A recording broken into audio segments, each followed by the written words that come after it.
Mukama yebazibwe, ntuba Katonda balungi, mbabuuzaako linnya lya Mukama waffe Yesu Kristo, era ne mbeebaza okuwaayo obudde ne muwuliriza era ne tugabana ekigambo kya Katonda, emmere y'omwoyo gwange, ekigambo ekinyweza amagenda gaffe mu Katonda, ekigambo ekireeta okukkiriza kwa Katonda mu mitima gyaffe, ekigambo ekyongera okunyweza ebyo byonna bye tuzze tuwulira okuva mu buto Mukama byayagala tukole. Buli lwe tuwulira ekigambo kya Katonda byonna byongera okunywezebwa munda mu ffe. Okutya Mukama kweyongera mu mutima gwa buli muntu buli lwawuliriza ekigambo kya Katonda. Era nsaba Mukama tukulembere n'olunaku olwaleero ekigambo kye tugenda okugabana kinyikire mu mutima gw'oyo awuliriza, kibe kitangaala eri omutima gwe, era kimuwe obulamu obupya obw'omwoyo, okumanya okupya n'okubikkulirwa okupya okw'omwoyo wa Mukama. Era nga mu kutandika njagala okujjukiza gwali yenna awuliriza nti mu ssaala Mukama gye yatugiriza tusaba ne tugamba nti tusonyiwe ebyonoono byaffe nga naffe bwe tusonyiwa. Ekyo kitujjukize nti nga naawe bw'osonyiwa, nga nange bwe nsonyiwa, bwe ntyo nange Mukama bw'ajja okunsonyiwa, bw'atyo Mukama bw'ajja okukusonyiwa naawe nga bw'osonyiwa. Nga tonnaba kugenda mu maaso ga Mukama kusaba, kusinza, kakubeere kusoma Bayibuli oba kutendereza, kusiiba, sooka okebere omutima gwo osonyiye buli muntu yenna, kubanga okusonyiwa okuva mu mutima gwaffe ekyo kirabo Mukama yakiwa buli muntu, si busobozi bwaffe, si magezi gaffe, wabula ekyo Mukama yakituwa buli muntu. Kasita osalawo n'omutima gwo Mukama akuwe ekirabo ekyo eky'okusonyiwa okuva mu mutima gwo bw'oba ng'osazeewo nga ky'oyagala. Sonyiwa buli muntu. Bw'osonyiwa oba osumuludde oli gw'osonyiye ate nga nawe kennyini weesumuludde, kubanga ekyo Katonda kyeyagala tukole. Tusonyiwe oyo yenna akoze ekikyamu, era olwo tusobole okutambulira mu maaso ga Katonda, tube nga tusaanidde mu maaso ga Katonda. Bwe tuba nga tetusonyiye mu mitima gyaffe mu maaso ga Mukama, tuba tetusobola kusembera mu maaso ge, kuba tubaamu ekibi eky'obutasonyiwa. Ekirala, oyo yenna ng'oyagala okumanya Mukama, munnange olina okutambulira mu butuukirivu, olina okwegendereza kiki ky'olaba, kiki ky'osoma, kiki ky'owa obudde era ky'oteekako ebirowoozo byo, bifo ki by'obeeramu bisaanidde mu maaso ga Katonda, by'owuliriza, by'osalawo okuwuliriza, by'osalawo okunyumya okwogera bisaanidde mu maaso ga Katonda. Singa tujja mu maaso ga Mukama ne tusaba, ne tusiiba, ne tusinza, naye nga tukyalina endowooza ey'ebintu by'ensi, tukyalina endowooza ey'okuwoolera, ey'obutasonyiwa, ey'okwagaliza abalala obubi, ey'okweyagaliza ffekka, munne tuba twerimba, kubanga ye Mukama atunuulira ekiri mu mutima gwo, ekiri mu ndowooza yo. Tusobola okulaga ensi yonna tusaba era tuweereza mu kkanisa, ne Bayibuli tukwata ennene nga tugenda mu kkanisa, naye biki ebiri mu mutima gwo? Birowoozo ki by'olina eri mulirwanaawo, eri muganda wo? Birowoozo birungi bya kwagala kwa Katonda? Bintu ki by'olaba? Biki by'owuliriza? Bifo ki by'osalawo okugendamu bisaanidde mu maaso ga Katonda? Tufeeyo okulaba nti tutambulira butuukirivu, kuba awatali butuukirivu tewali agenda kulaba Mukama Katonda, tewali agenda mumanya. Awatali butuukirivu osobola okumanya ebikwata ku Katonda naye ate Katonda n'otamutegeera. Osobola okumanya ebikwata ku Mwoyo Mutukuvu naye Mwoyo Mutukuvu n'otamutegeera era n'otaba nkolagana naye, kubanga Mwoyo Mutukuvu mutukuvu, abeera watukuvu. Gye tukoma ffe kennyini okwekuumira mu butuukirivu, tuwa Katonda omukisa okujja mu ffe mu mitima gyaffe, ayite mu ffe aleete okwagala kwe n'ekitangaala eri ensi, eri mulirwanaawo oyo Mukama gwakusembereza. Obubaka obwaleero bugende eri oyo yenna ayagala okubeera ku kijjulo kya Mukama, ekijjulo ekyo ky'omwana gw'endiga Mukama kyategese era ekyaggwa okutegeka. Oyo yenna ayagala okugenda mu ggulu, oyo yenna ayagala erinnya lye libeere nga liwandiikiddwa mu kitabo eky'obulamu, beebo bempeereza obubaka buno. Nga tonoonya kumanya bumanya kanisa, tonoonya kumanya bumanya baweereza kuba nankolagana nabo, naye ng'oyagala okuba n'enkolagana ne Mukama Katonda wo eyatonda eggulu n'ensi. Kubanga Mukama ekyo ky'ayagala. Mukama ayagala ekikula kya Kristo ekiri mu ggwe kifune emmere y'omwoyo kikule buli lunaku, kituuke ku kipimo kya Kristo we yali kuno ku nsi. Ekyo kyatugamba mu Ephesians chapter 4 verse 11 okutuuka 15. Ekikula kya Kristo ekiri mu ggwe, ekiri mu nze, buli lwe tukiwa emmere y'omwoyo kyongera okukula, kyongera okukula. Buli lwe tutambulira mutuukirivu kyongera okukula. Buli lwe tulaga okwagala muliraanwa waffe kyongera okukula. Buli lwe tuwa Mukama obudde, ekikula kya Kristo munda mu ffe kyongera okukula. Ate era bwe tuwa omulabe obudde, sitaani ne tumuwa obudde, ekikula kya sitaani kikula mu ffe we tutambulira mu kibi. Ekikula kya sitaani kikula mu ffe. Buli lw'otambulira mu kibi oba buli lw'entambulira mu kibi, ekikula kya sitaani munda mu nze oba munda mu ggwe kikula, kuba tuba tukiwa emmere y'omwoyo eya sitaani. Y'ensonga lwaki tulina okutambulira mu butuukirivu. Ekigambo siini, okwonoona, siini, sin, kitegeeza Satan in nature. Kikula kya sitaani, ekibi we kibeera mu ffe kikula kya sitaani. Buli lwe tusalawo okulaba ebintu ebikyamu, okuwuliriza ebintu ebikyamu, okwogera ebitasaanidde, okubeera mu bifo ebitasaanidde, olwo tuba tuwa kikula kya sitaani mmere kula mu ffe.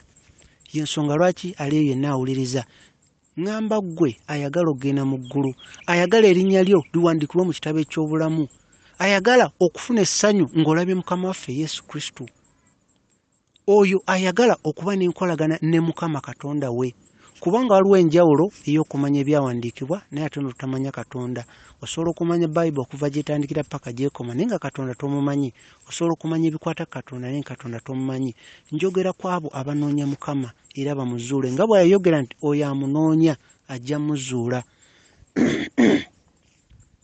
Obubaka obwaleero ngenda kwogera ekigambo ekiri mu kubikkulirwa essuula 12 olunyiriri olusooka, olunyiriri olwokubiri n'olunyiriri olwokutaano. Era nga nkujjukiza ali eyo yenna weenenye, twenenye nga tukyalina akakisa nga tukyali mu nsi.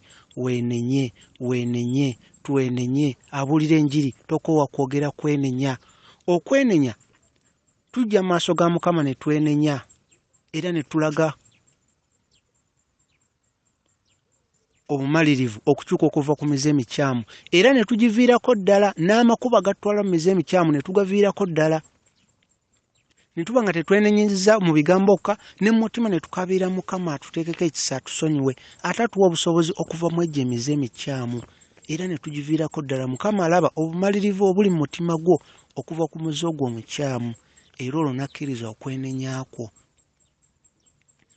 Buli muntu akyali mu nsi Mukama atuwadde akakisa okwenenya, era bw'olituuka mu maaso ge toligamba mbu akakisa tewakawulira. Gwali yenna awulidde obubaka buno oba awulira obubaka obulala bwonna eyo obw'abasajja ba Katonda, abaweereza ba Mukama ne bakyala ba Mukama, abo bonna abawulira okwenenya n'okutambulira mu butuukirivu. Tosalira mulala musango. Oba omuweereza gundi ne gundi gw'olaba nti ali ku byakunoonya ssente, tomusalira musango, wabula musabire Mukama muteekeko ekisa akomewo ku kkubo ettuufu ery'okubuulira emyoyo okutwala abantu mu ggulu. Kubanga leero oyo gw'olaba ng'omutamiivu asobola okukyuka enkya n'aba nga ye muweereza wa Mukama ne yeenenya. Ate kyangu nnyo n'oyo omuweereza wa Mukama leero okutuuka enkya ate ng'akyusa azze ku ludda luli olulala. N'olw'ensonga eyo tosalira musango, kubanga ffenna twayonoona era twazaalibwa mu kibi, wabula kisa kya Mukama kye kitulonda ne kituleeta gy'ali. Mwoyo we yatulonda n'atuleeta gy'ali, n'atuwa omukisa okubeera abaana be. era nakkiriza abo bonna abamusinza mu mwoyo ne mu mazima okubeera abaana be, era be bamusinza bayagala. Bwe tula mu Romans chapter 8 verse 14, abaana ba Katonda beebo abamusinza mu mwoyo ne mu mazima, mu mwoyo ne mu mazima.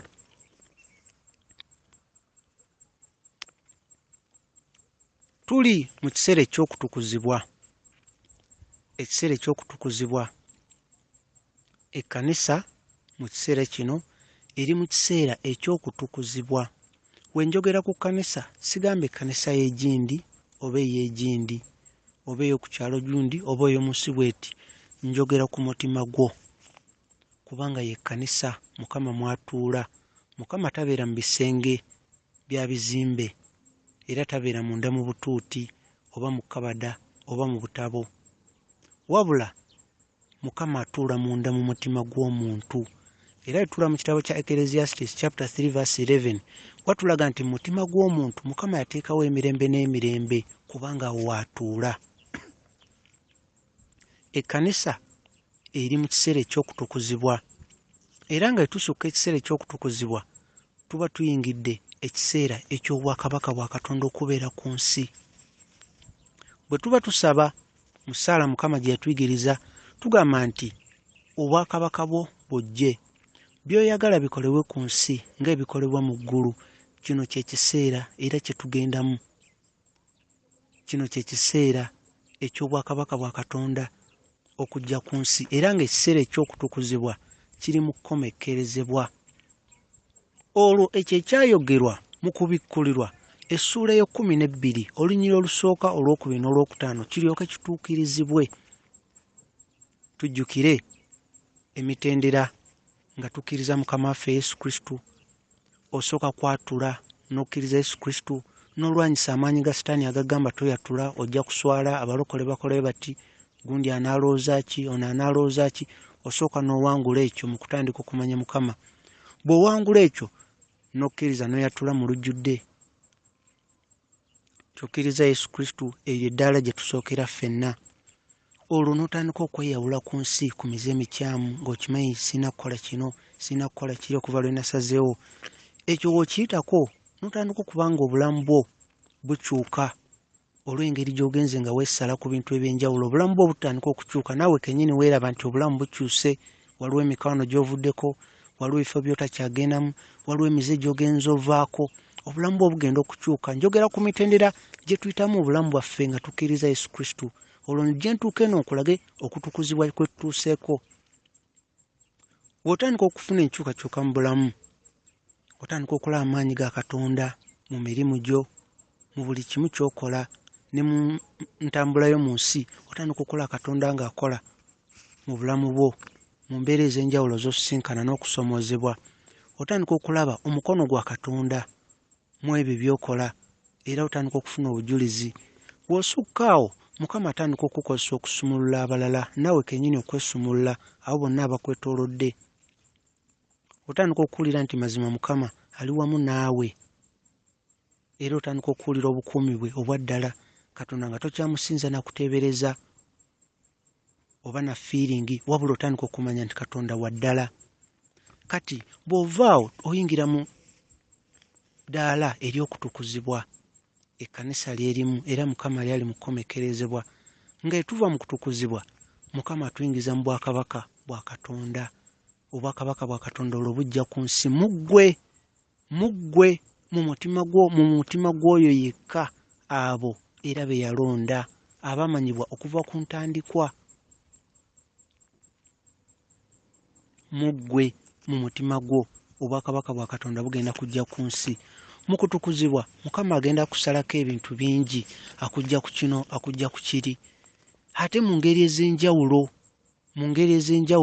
era gwale naawuliriza embeera yonna gy'oyitamu eri kitundu ku ekyo Mukama ky'akozesa okukutukuza obe ng'osaanidde mu maaso ge.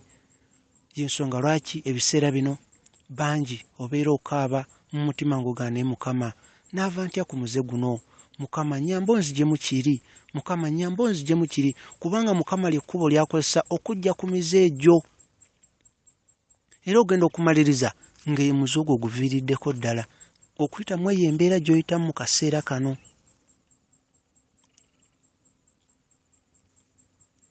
Oyo yenna ng'ebirowoozo bye n'omwoyo gwe agutadde Katonda era agutadde ku nsi ey'omwoyo, ebintu byenjogera buli lwenjogera naawe kennyini obeera ogoberera mu mwoyo gwo ng'otegeera biki byenjogerako, ng'era obikwataganya ne kikyoyitamu mu lugendo lwo okumanya Mukama Katonda, mu lugendo lwo okumanya Mukama Katonda, okuba n'enkolagana naye. Era eddala lye tugendako lirya Kristo okujja mu nsi ng'ayita mu ggwe, ly'eddaala erisembayo. Era kino kyetaago oyo yenna anaabeera ku mbaga ey'obugole alina okuyita mu kino, alina okutukuzibwa, era obwakabaka bwa Katonda bulina okujja ku nsi nga buyita mu ye.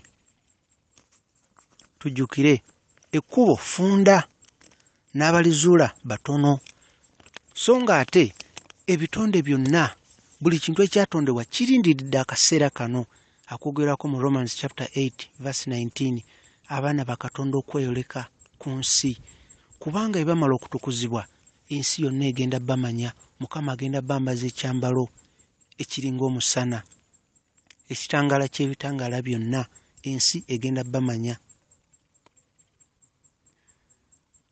Kubanga ekyo kyogerako Romans chapter 8 verse 10 kigenda kubaawo. Oyo Kristo ali mu ggwe, omwoyo wa Kristo ali mu ggwe, agenda kuba mulamu, so nga omubiri tegulina bulamu, naye obulamu obw'omwoyo bugenda kubaamu munda mu ggwe. Tujjukire okubeera n'endowooza y'ensi, ng'ensi bw'erowooza era ng'ensi bw'eraba ebintu, olwo tuba bafu mu mwoyo. Tokkiriza kulaba bintu ng'ensi abantu b'ensi bwe babiraba, kuba tulaba Romans chapter 8 verse 6, buli alowooza ng'abantu b'ensi, ng'ensi bw'eraba ebintu, okwe kubanga tuli bafu mu mwoyo, kiri Romans 8 chapter 6. Naye ate okubeera ng'ebirowoozo bye bitadde ku mwoyo, obulamu obw'omwoyo, obwo bwe bulamu era gy'emirembe, kubanga oyo yenna atali wa mwoyo era ow'omubiri alowooza ng'abantu b'ensi, atunulira obutunulizi ekintu n'agenda n'okunnyonnyola n'endowooza ye nga bw'alowooza, oyo tasobola kusanyusa Katonda. Romans chapter 8 verse 8 kitegeeza oyo aba mu mubiri. Bwe tubeera mu mubiri tetusobola kusanyusa Katonda. Kakubeere kuwuliriza buno bubaka bw'owuliriza, buwulirize ng'oli mu mwoyo, sooka osabe olyoke owulirize, osabe Mukama akuteekeko ekisa, okubikkulirwa, okumanya okupya, okutegeera okupya okw'omwoyo kunnyikire munda mu mwoyo gwo, kunnyikire mu mutima gwo, kubanga okubikkulirwa si ffe tukutegeera, wabula omwoyo wa Kristo ali munda mu ffe yakkiriza ebigambo eby'okubikkulirwa n'okumanya okupya okunnyikira mu mitima gyaffe. Byo bye binnyikira mu mitima gyaffe, so si ffe tubitegeera. Olw'ekisa kye okumanya okupya, okubikkulirwa kwe kujja ne kunnyikira munda mu mitima gyaffe, olwo Mwoyo Mutukuvu n'atunnyonnyola mu ngeri gye tusobola okutegeera amangu. Bwe tusoma okubikkulirwa essula 12 olunyiriri olusooka n'olwokubiri n'olwokutaano, wagamba nti olunyiriri olusooka wagamba nti ne wabeerawo akabonero ak'amaanyi mu ggulu, omukyala ayambaziddwa enjuba, nga wansi ku bigere bye waliwo omwezi, era nga ku mutwe gwe kuliko engule ey'emmunyeenye 12. Era oyo omukyala ng'ayina omwana ng'akaaba obulumi obw'okuzaala. Era olunyiriri olwokutaano lulaga nti n'azaala omusajja omulenzi. Oyo agenda okufuga amawanga n'omukono gw'ekyuma. Era olwamala omuzaala n'akwatibwa n'atwalibwa mu ggulu n'atuulamu ne Mukama. Bwe tusoma ebigambo ebyo si kyangu mu ndowooza yaffe ng'abantu era ng'abaana abato okumanya amakulu agakirimu. Naye olunyiriri olwo ngenda ddu kunnyonnyola nga we lusomesebwa mu ggulu, nga lusomesebwa Mukama waffe Yesu Kristo. We ngenda ddu kunnyonnyola nga we lusomesebwa ye, nga si magezi gange wabula ye nga waalusomesa Mukama waffe Yesu Kristo. Olunyiriri olwo era gwali yenna ayagala okumanya ekiri mu ggulu mu kiseera kino, era kyekiddako ddala kiri etuddako mu mwoyo. Wuliriza bino, kubanga ekiseera kiweddeyo. Sooka weebuuze, omwoyo gwo guli ludda wa, era endowooza yo ogitadde ku ki? Endowooza yo n'omwoyo gwo obitadde ku ki mu kiseera kino? Kubanga waliwo ekintu ekiringa ekitono ate nga kyangu nnyo, nga kikwaatirako ddala, kiri mu genda mu maaso.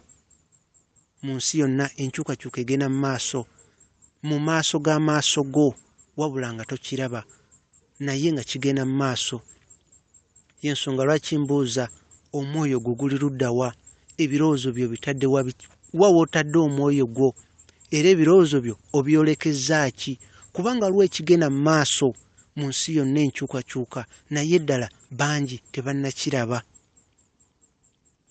Olowooza omukyala ayogerwako y'ani? Omukyala oyo ayambaziddwa enjuba. Omukyala ono kye kifaananyi eky'omuntu atasobola kwetonda, naye ng'ate asobola okufuna olubuto. Kino kye kimu n'enjigiriza ya Mukama waffe Yesu Kristo eyeetuukiridde eva mu ggulu, kubanga ye Kristo. Enjigiriza eyo ye Kristo, era eri mu ye, nga kyenkanankana, era kye kimu n'omukyala oyo, era kye kimu n'omuntu waffe ow'omunda ow'omwoyo atasobola kwetonda ye, naye ng'omuntu ate asobola okufuna olubuto.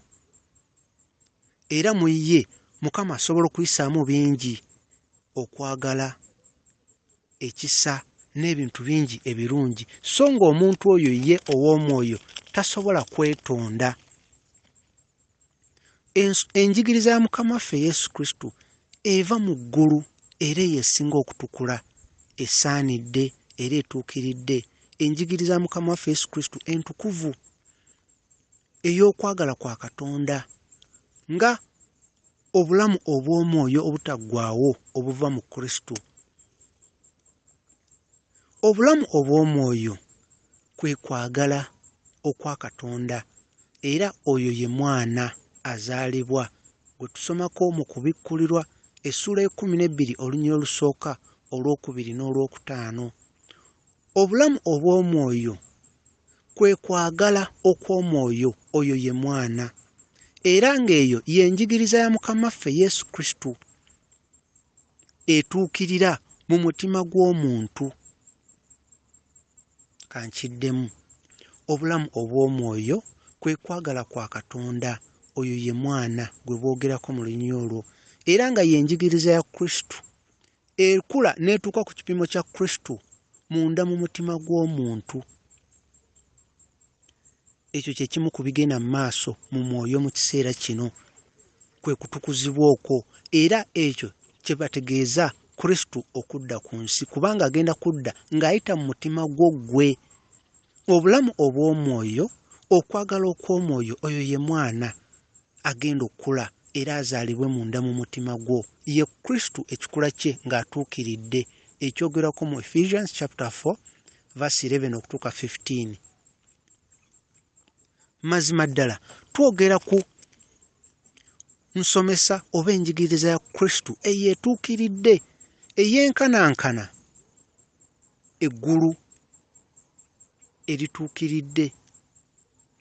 Omukyala oyo atuukiridde, oba enjigiriza eyo ewa Mukama waffe Yesu Kristo, mazima ddala eyambaziddwa enjuba, oba ekitangaala eky'ebitangaala byonna, kubanga biva eri Kristo, ekitangaala kiva eri Kristo. Kino kyeyoleka kyokka kubanga kya butonde. Kanziremu, omukyala ayogerwako mu kubikkulirwa essula 12 olunyiriri olusooka, olwokubiri n'olwokutaano. Omukyala oyo y'enjigiriza ya Kristo etuukiridde eva mu ggulu ey'okubikkulirwa, eyambaziddwa ekyambalo eky'omusana era eky'enjuba, nga kino kye kitangaala ky'ebitangaala byonna, kubanga kino kiva eri Kristo, era kino kya butonde. enjigiriza eno eya Kristo ey'okubikkulirwa eri mu kujja mu mutima gwo ekiseera kino. Yegenda okwambazibwa, ye mukyala ayogerwako, yegenda okwambazibwa enjuba, nga kino kye kitangaala ky'ebitangaala byonna, era nga kino kya butonde, kye kyambalo ky'ogenda okwambazibwa mu kutukuzibwa kwenjogerako okugenda mu maaso. Kye navudde mbuuza, ebirowoozo byo obitaddewa, omwoyo gwo ogutaddewa, kubanga kigenda mu maaso mu nsi yonna, naye tonnakiraba. Naye omukyalo ono atuukiridde, oba eno enjigiriza ya Kristo esobola kunnyikira mu kwagala kwa Katonda okuva mu ggulu, okuva mu Kristo. Y'ensonga lwaki bwe tusoma mu kubikkulira, omukyalo ono yali ayambaziddwa enjuba, naye ku bigere bye n'asamba omwezi, ng'omwezi ke kabonero k'okweyagaliza yekka, era nga omwezi ke kabonero k'ensi oba okwagala ebintu by'ensi. Omwezi ke kabonero k'okwagala ebintu by'ensi. Kanzireyo emabega okujjukiza obulungi, oddemu okitegeere bulungi mukwano gwange ali eyawuliriza.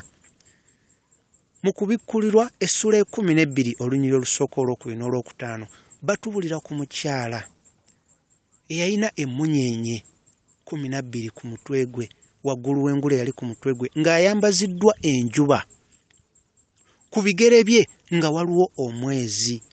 Kati kanziremu, omukyalo oyo atuukiridde y'enjigiriza ya Kristo eyo gye tukubulira egenda mu mutima gwo n'ennyikira mu mutima gwo.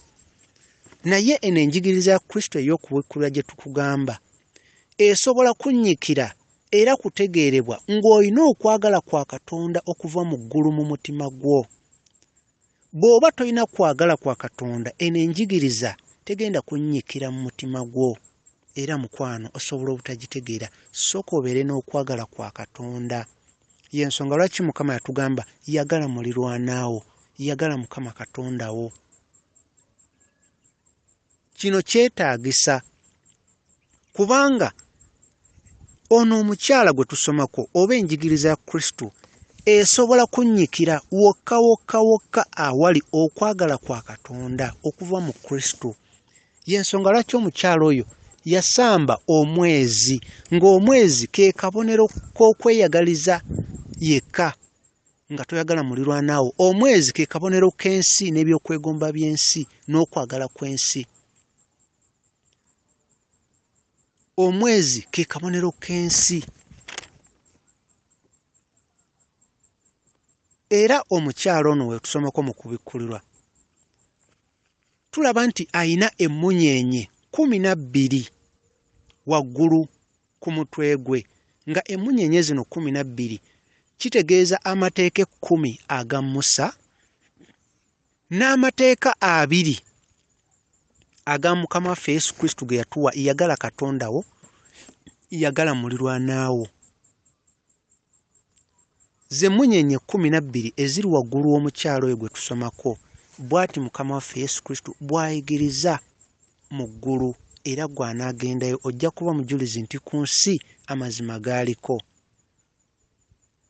Emmunyenye 12 omukyala z'alina waggulu ku mutwe ku ngule ye, oyo mukyala ayogerako mu kubikkulirwa. Emmunyenye 12 zitegeeza amateeka 10 aga Musa n'amateeka 2 Mukama ge yatuwa, yagala Mukama Katonda wo, yagala muliraanwo.